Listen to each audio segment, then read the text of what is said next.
आज के electro homeopathic video में हम electro homeopathic unction and salves electro homeopathic मरहम की बात करेंगे और आपको यह बताएंगे कि इलेक्ट्रो होम्योपैथिक मरहम बनाने की क्या विधि है और किन किन इलेक्ट्रो होम्योपैथिक दवाओं का मरहम किन किन रोगों में लाभकारी है।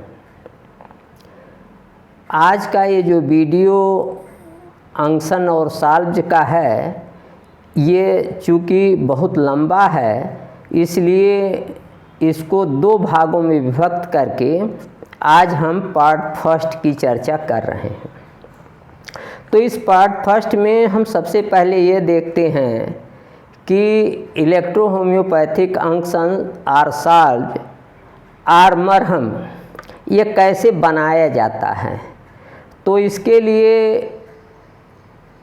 सूटेबल इलेक्ट्रो होम्योपैथिक दवा की 70 गोलियों को 2 ड्रम सूटेबल इलेक्ट्रिसिटी में घोल लेते हैं और इसके बाद ये जो इलेक्ट्रिसिटी और इलेक्ट्रो होम्योपैथिक मेडिसिन का जो घोल है इसको 6 ड्रम ग्लिसरीन में, प्योर ग्लिसरीन में अथवा 6 ड्रम प्योर वाइट वैसलीन में मिला करके भली प्रकार मिक्स कर लेते हैं। तो इस तरीके से अब आपका इलेक्ट्रो होम्योपैथिक साल्व तैयार हो गया। संक्षेप में इलेक्ट्रो होम्योपैथिक साल्व या मरहम तैयार करने के लिए सूटेबल इलेक्ट्रो होम्योपैथिक मेडिसिन की 70 गोली को सूटेबल 2 ड्रम इलेक्ट्रिसिटी में घोला जाता है और इसके बाद इस मिक्सचर को 6 ड्रम प्योर ग्लिसरीन अथवा 6 ड्रम प्योर वाइट वैसलीन में मिला करके भली प्रकार मिला लिया जाता है और इस प्रकार जो है हमारा अंक्शन तैयार हो जाता है। अब आइए हम देखते हैं कि किन इलेक्ट्रो होम्योपैथिक दवाओं का मरहम किन रोगों में लाभकारी है। तो पहला हम बताते हैं यस1 और आरी का। जैसा हमने बताया कि यस1 और आरी का मरहम बनाने के लिए, अंक्शन बनाने के लिए, साल्ज बनाने के लिए आपको यस1 की 70 गोली को आरी के 2 ड्रम में भली प्रकार घोल लेना है और इसके बाद इस यस1 और आरी के मिक्सचर को 6 ड्रम प्योर वाइट वैसलीन अथवा प्योर वाइट ग्लिसरीन में भली प्रकार मिला देना है। अब आपका यस1 और आरी का अंक्शन तैयार हो गया। यस1 और आरी का अंक्शन राइट साइडेड हर्निया, दाएं तरफ के हर्निया, न्यूरल्जिक पेन, स्नायुशूल और रेहमेटिज्म बात रोग में उपयोगी है। इसी तरीके से यस1 और वाई का मरहम जो है ये लेफ्ट साइडेड हर्निया, ब्रूजेज यानी धूस, बर्न्स जलने पर, वुंड्स घाव पर, स्क्रैचेज खरोच पर, स्प्रेन्स पर, मोच पर, ये जो सब लेफ्ट साइडेड हैं वहाँ कार्य आता है।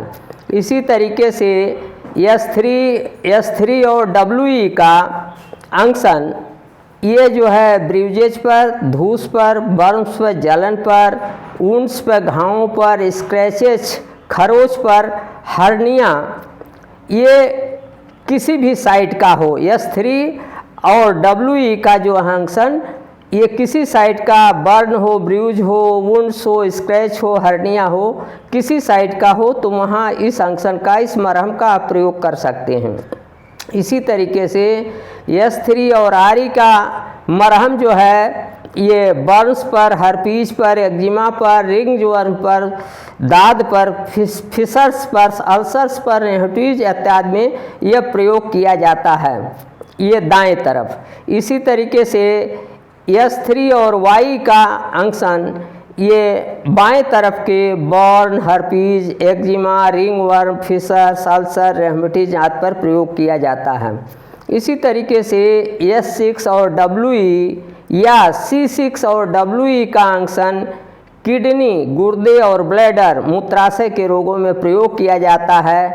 यहाँ यह ध्यान देने योग्य बात है, जहाँ केवल फिजियोलॉजी में कार्य में परिवर्तन हुआ है वहाँ S6 और WE का मरहम प्रयोग किया जाएगा, और जहाँ ऊतकों का टिश्यू डिसइंटीग्रेशन शुरू हो गया है वहाँ C6 और WE का प्रयोग किया जाएगा।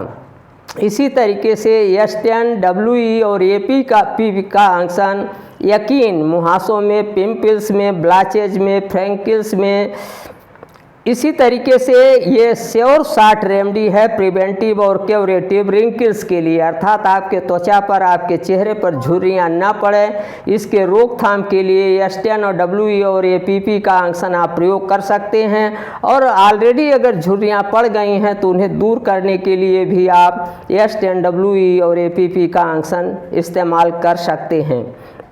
इसी तरीके से लिम्फोन और WE का अंशन गाउट में, गठिया बयार में, रहमेटिज्म में, लम्बैगो में, कमर दर्द में, और फॉलिंग ऑफ हेयर्स, अगर बाल गिर रहे हैं तो वहाँ आप लिम्फोन और WE का अंशन प्रयोग करेंगे।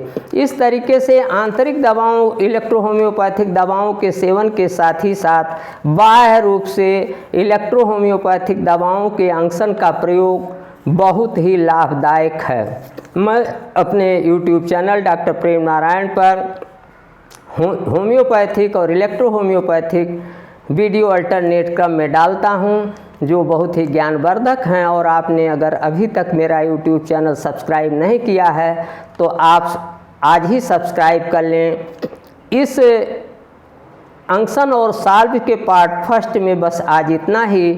पार्ट सेकंड में फिर मिलेंगे। नमस्कार, मैं डॉक्टर प्रेम नारायण।